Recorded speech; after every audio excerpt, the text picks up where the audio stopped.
Hi, I'm Natalie from the UK Domain, and today I'm answering a question from Sophia, and she's asked us, what things should I include on my email newsletter?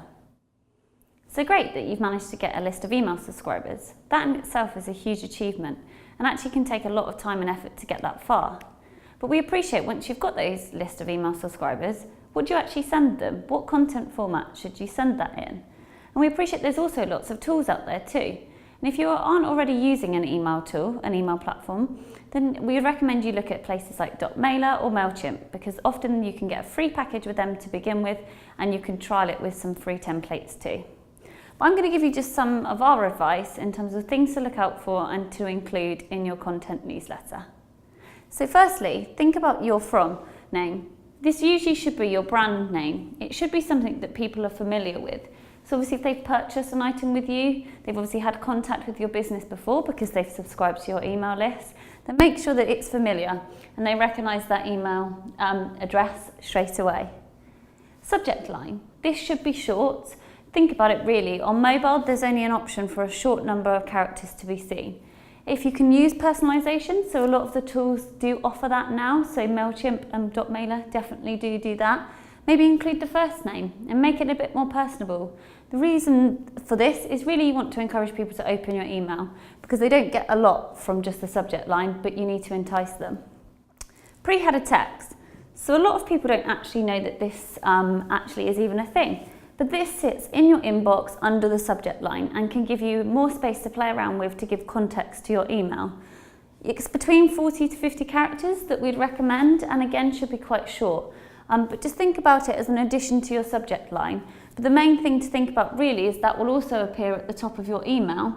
So just be careful, it needs to make sense in situ as well.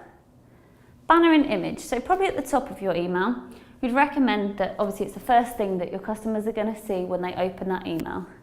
Think about whether you want to use imagery, whether you want to create some kind of banner that you use consistently for all of the newsletters you do, and you may even want to include your logo. The reason for this as well is if they haven't actually recognised the brand name, they may actually recognise you directly from the logo. So maybe think about including that at the top of the email. The other sections are kind of optional, but things that we've seen work really well in the past for a lot of brands are including a main image, which then is supported by some text. Short text that just gives a small summary, but can link people off to the website where they can find out more.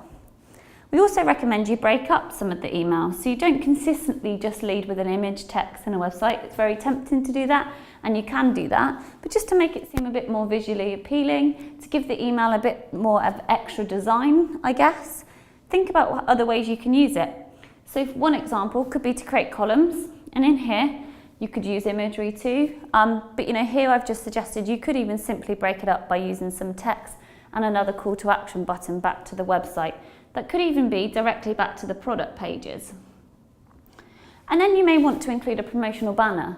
So one thing I would avoid within all of your newsletters is being too promotional heavy. You need to think about educational pieces, things that your customers may want to learn a bit more. It doesn't always need to be promotional. But if you want to use promotionals, a banner may work well. And actually, this isn't what you lead with, but actually maybe something that's further down the email. Your emails can be as long as you want, but I would recommend that you test them by sending them to yourselves across different platforms. So making sure you maybe test it within Outlook, maybe within Hotmail, within Apple Mail, because certainly what you will see is actually length of emails and how they appear can be slightly different on different mailboxes. You also want to include your social icons. So if you use social media too, make sure you give the opportunity for people to follow you on social. But it could also encourage them to share some of the content on social too. So make sure all of the social media channels that you are using are covered here. You of course, and it's a legal requirement, on all newsletters must include an unsubscribe link. Okay, we don't want people to unsubscribe, I get that, but you have to give them the option. And ultimately, for you, you don't want to have people that you're sending emails to that aren't relevant and don't want to actually receive the emails in the future. So just include a small unsubscribe link and make sure that you're tracking this and keeping a record of all people to remove from all future email sends. If you do use an email tool, this should automate that for you, but do just look into that and make sure that you've got yourselves covered. Also include your company details. It could be company telephone number, it could be your address, it could be your store location, it could be if you've got multiple stores. Include those details at the bottom, because actually it may be people look for their emails first if they're looking to get hold of you if they ever need to. And also, if you do use one of the email tools, have a look to see whether you can use a preference center. Preference center ultimately allows your customers to decide what kind of emails they want to receive from you, but also allows them to give you a bit more information about their interests. So it could be that they only want to hear about your products. So in that instance, actually your newsletter the following month, the following week, however frequently you do those, could be tailored depending on that interest to them.